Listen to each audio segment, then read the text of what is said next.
Yo, what's going on, folks and artichokes? It is your boy, the Baby Beast, and welcome back to another Destiny video. Today's video, we are going to be talking about the new content in the game, Rite of the 9. It came with some new reworked weapons, and I am going to help you guys figure out your god role for this event. So, first of all, every Rite of the 9 weapon comes with a new origin trait called Gravity Well, and this states reloading this weapon automatically gathers ammo that is nearby. The only weapons that we have access to right now is the Spire of Watcher reworked weapons. So if you want to farm these, the easiest way to get all the adepts is the very first encounter, the entrance encounter. You can farm this on the ultimatum mode and get every weapon to drop as an adept weapon. It doesn't matter how many deaths you have, it doesn't matter if only one person's alive. If you complete that encounter, everyone gets an adept weapon. Now I would recommend using a sniper and to kill those cyclopses as soon as the encounter starts. But without further ado, let's get into our first weapon, which is the long arm. See, I don't really like this weapon a lot. I think that it needs help. I don't know what to do to help it, but this weapon is very underwhelming. And I try to use it in Crucible, and I don't plan on using it in PvE because I have better arc weapons. However, if you do enjoy this weapon and you think that the origin trait is really good, I do have two god rolls for you specifically. So my PvE god roll is going to be Subsistence and Dragonfly, because big booms, I do like my big booms, and Subsistence will help that awful reload animation that these guns have. If you don't know, this is a Tex Mechanica weapon, so the other origin trait that this weapon has is Tex Balanced Stock. So as long as the other weapons in this video, they all have Tex Balanced Stock, but these weapons, these 120s, these types of 120s, they have a 1 per bullet reload. They reload 2 bullets at the same time, and it's really just not my cup of tea for most weapons. The only one I do like is the Vex one that came out 2 seasons ago. But Subsistence and Dragonfly should be really good. And for PvP, I would use Rapid Hit and Explosive Payload. Now, the reason why I didn't pick Precision Instrument here is because these 120 Scout Rifles already 2-tap one body in PvP, any resilience. So Precision Instrument does not help it there. However, I could also switch out Explosive Payload for Keep Away. That could also be really good. But besides those two, there's really nothing helping it in the PvP category. In PvE, however, there is Recycled Energy and Rolling Storm for your bolt charge builds. You can also swatch out Subsistence for Dew Loader to reload 3 shots at one time, which could be really cool. And if you want to replace Dragonfly, you could also replace Dragonfly for Redirect. I have not used it, but I'm pretty sure this hurts. With the new buff, every stack is a 33% damage buff. So you kill the miners, and you kill all the red bar ads. The next time you shoot a major elite higher type of ad, it takes away 3 stacks and it gives you a 33 damage buff.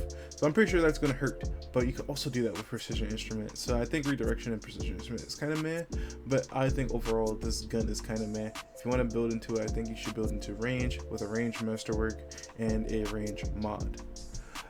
Our next weapon is going to be the Wilder Fight, which I believe is probably going to be the new best DPS input for your bait and switch type of combos. Wilder Fight is a dual fire grenade launcher. It shoots out 2 rockets at the exact same time. I think it's pretty fun. If you completed the dungeon, I believe you get a 0 light level one, so that's also a shiny one. So I think that's extra rare because it's 0 light level and it's shiny, so don't delete that when you get it. But my god roll for this weapon is going to be Envious Arsenal and Bait and Switch. And I know what you're saying, why not Repulsor Brace and Destabilizing Rounds? if you have never used a double fire grenade launcher, it is very hard to actually get kills with this thing. It is easy to do damage, but like actually trying to kill someone with this is very complicated. So I personally don't like using it, but I could definitely see the spike grenades, envious arsenal, and bait and switch in my damage rotation with my Hesitant Vengeance, or with the other rockets that are coming down in this event that's happening. If you don't like the elemental arsenal, not elemental arsenal, envious arsenal and bait and switch, because you already have a couple of guns like that, you can also go with slide shot and frenzy, or even lead from gold. This grenade launcher also has disorientating grenades, which stuns anything in the game. Not like a arc stun, but like it blinds anything in the game. So you could also use that with something like slide shot and lead from gold. But overall, I definitely think you should be going with envious arsenal and bait and switch. Or if you don't want bait and switch, you can also switch for vorpal, which isn't that much, or frenzy, which could be debatable if you want frenzy or bait and switch. Let's say if you like have a wither horde with this grenade launcher and a rocket launcher with a bait and switch, I would say go for bait and switch. But if you don't want to like do all the swapping, I would say go for frenzy, because frenzy should be already procced while you're doing damage. Remember, this also comes with the text Bellic stock as well, so you'll also get extra reload speed when you hip fire this thing.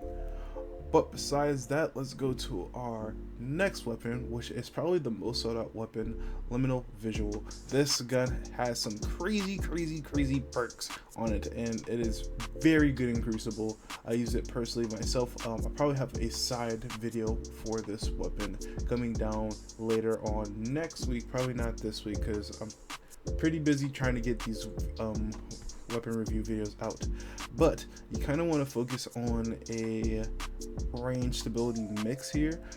I personally would like to go for tap the trigger and kill clip, but kill clip can also be replaced with desperate measures and desperado in PvP. Now in PvE, you have a couple of options here. I'd say Rhyme Stiller and Headstone is still a really good perk combination. We have a couple of weapons with this, but a sidearm is a good sidearm, so you can also go for that. You can also go for attrition orbs, Desperado for printing out orbs, and if you don't want to use Desperado in PvE, you could go for Desperate Measures. See, To the Pain and Kill and Rangefinder in this column is kind of like, I don't think they should be in this column. This column has way too many good perks to go for To the Pain and Rangefinder, especially in PvP, where things like Kill Clip, Desperate Measures, and Desperado all decrease the time to kill. Even though it's after a kill, they still do decrease the time to kill. So if you're getting jumped, you could possibly kill both of them before they could possibly kill you. So that's good. If you don't want tap the trigger, I would say go for Perpetual Motion or Enlightened Action, or even Lone Wolf. I'm not really a fan of Lone Wolf. Never have been. So I personally don't want to use Lone Wolf on my guns. But Perpetual Motion, I think I said Precision Motion. Perpetual Motion and tap the trigger will increase the stability by a lot, and then Enlightened Action will also help with that handling. For the mods, I believe you should go for an Adept Stability with a Stability Masterwork, while you go for Steady Rounds and Full Bore, or any other range like Hammer Forge, Rifling. You kind of want just a mixture of both, right? And for our last weapon, which is the Arc LMG, remember you can farm all of these in the first encounter of the dungeon. This is probably, this gun is kind of mid, but it's a fun mid where it's like you don't need to use it, but using it feels satisfying. Like when you get a kill with it, it feels nice, and it's just like a very fun gun to use. So it hits hard, it hits really hard. The main god roll that you want for this weapon is Reconstruction and Killing Tally. Since you don't have to reload your weapon, Reconstruction will automatically put that ammo back into your weapon, and you can keep Killing Tally up. Now, if you cannot get this to drop, if you're like me, you can't get this to drop, I will switch out Reconstruction with Triple Tap. All you have to do is hit your shots. Sorry, get good. Hit your shots, get good. Right? If you can't get Kill and Tally, I would personally switch that out for Precision Instrument. Another one, you gotta hit your shots, but hey, you gotta get good sometimes, right? And if you don't want to build into like the best, like the damage loadout, you can also go for like something like Dragonfly. Jolting feedback could be also really good. If you don't want jolting feedback, you could also go with Rolling Storm. I really wish Rolling Storm and jolting feedback were in 2 different columns, but hey, we get what we get. We don't throw a fit. I don't agree with Envious Arsenal on a machine gun. I don't see how we're swapping weapons like that with a machine gun. Demolitionist could also be really good with a killing tally roll, since you don't have to reload. You throw your grenade out and you get your ammo back into your weapon, and by the time you're cooking up with Demolitionist and killing tally, you should probably have your grenade back already. But these are my god rolls that I have for this new Rite of the 9 Spire of Watcher. Next week should be, well, not next week, this week should be Prophecy, I believe, and I will have that video out next Monday. Hope you guys enjoyed this. Remember, you can farm every weapon from the first encounter, the very first. I'm talking about like opening up the dungeon, very first encounter. That's how I farmed all of my adepts. They can drop shinies from that very first encounter. You do not have to do the whole dungeon. But besides that, I love you guys. I hope you guys have a great day. Stay safe and stay hydrated. Peace out.